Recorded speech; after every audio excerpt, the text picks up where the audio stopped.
എല്ലാവർക്കും നമസ്കാരം.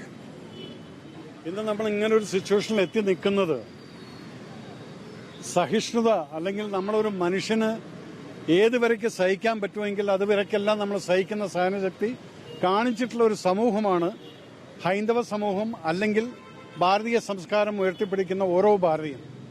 പക്ഷെ ഇന്ന് നമ്മൾ കാണുന്നത് ഐഡന്റിറ്റി കാർഡ് നോക്കിക്കൊണ്ട് എന്റെ ജാതി അല്ലെങ്കിൽ ബാക്കി ഏത് ജാതി, അതിനകത്ത് ഹിന്ദുവുണ്ട്, ക്രിസ്ത്യാനിയുണ്ട്, അവരെയെല്ലാം വെട്ടിക്കൊല്ല, തല്ലിക്കൊല്ല, പട്ടികളെ പേപ്പട്ടികളെ തല്ലിക്കൊല്ലുന്ന പോലെ സ്കൂൾ കുട്ടികളെ ഇറക്കിക്കൊണ്ട്, കോളേജ് കുട്ടികളെ ഇറക്കിക്കൊണ്ട് ബംഗ്ലാദേശിൽ കാണിക്കുന്ന ഈ അട്രോസിറ്റിക്ക് എഗൻസ്റ്റ് ആയിട്ട് ഇതുവരെയും എന്തേ നമ്മൾ ശക്തമായിട്ടുള്ള ഒരു പ്രതിഷേധം തുടങ്ങിയില്ല എന്ന് ഞാൻ വിചാരിച്ചുകൊണ്ടിരിക്കുമ്പോഴാണ് ഇന്ന് കാലത്ത് കുമാർജി വിളിച്ചിട്ട് ഇത് പറഞ്ഞപ്പോൾ എനിക്ക് വളരെയധികം സന്തോഷമുണ്ട്. കാരണം ഇത് ലോകത്തെ അറിയിക്കേണ്ട സമയമായിരിക്കുന്നു.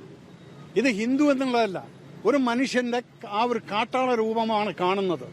ഇതൊരു പ്രത്യേക വർഗം കാണിക്കുന്നത് ഒരു പ്രത്യേക ജാതിയോട് മാത്രം ഇതിപ്പോ എന്താ സംഭവിക്കാൻ പോകുന്നത്? ലോകത്തിൽ മുഴുവൻ ഇതൊരു ശബ്ദമായിട്ട് വരാൻ പോവുകയാണ്.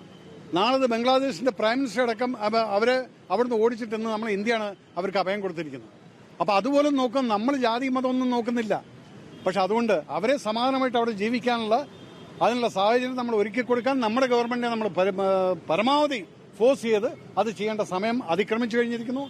ഈ ഡിസംബർ ജനുവരി ആവുമ്പോഴത്തേക്കും ഇതിനൊരു തീരുമാനമാവും എന്നുള്ളതാണ് എന്റെ ഒരു അനുമാനം. കാരണം അതിന് അതിൻ്റെതായിട്ടുള്ള കാരണങ്ങളുണ്ട്.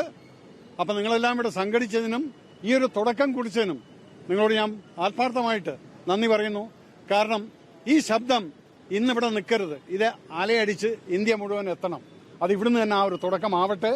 അത് തുടങ്ങിക്കൊണ്ട് ബംഗ്ലാദേശിലെ മനുഷ്യന്മാർ, അത് മരിക്കുന്നത് ഹിന്ദുവോ മുസ്ലിമോ ക്രിസ്ത്യാനിയോ എന്നുള്ളതല്ല, പക്ഷെ അവിടെ കാട്ടിക്കൂട്ടുന്ന ഒരു പ്രത്യേക വിഭാഗം വേറൊരു വിഭാഗങ്ങളെ തല്ലിക്കൊല്ലുക എന്ന് പറയുന്നത് അത് അവരുടെ മാനസികമായിട്ടുള്ള ഒരു വിഭ്രാന്തിയാണ് കാണുന്നത്.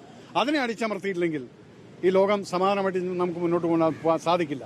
അതുകൊണ്ട് മാത്രം ഈ പ്രതിഷേധം നമ്മളെല്ലാവരും ഒത്തുചേർന്നുകൊണ്ട് ഇതിനെ ഒന്നിൽ നിന്ന് അത് 10 10ൽ നിന്ന് 100 1000 മാറ്റണമെന്നുള്ളത് അഭ്യർത്ഥിച്ചുകൊണ്ട് ഈ പ്രതിഷേധ പരിപാടി ഞാൻ ഉദ്ഘാടനം ചെയ്തതായി പ്രഖ്യാപിച്ചുകൊണ്ട് നിർത്തുന്നു. നന്ദി, നമസ്കാരം, ജയ് ഹിന്ദ്.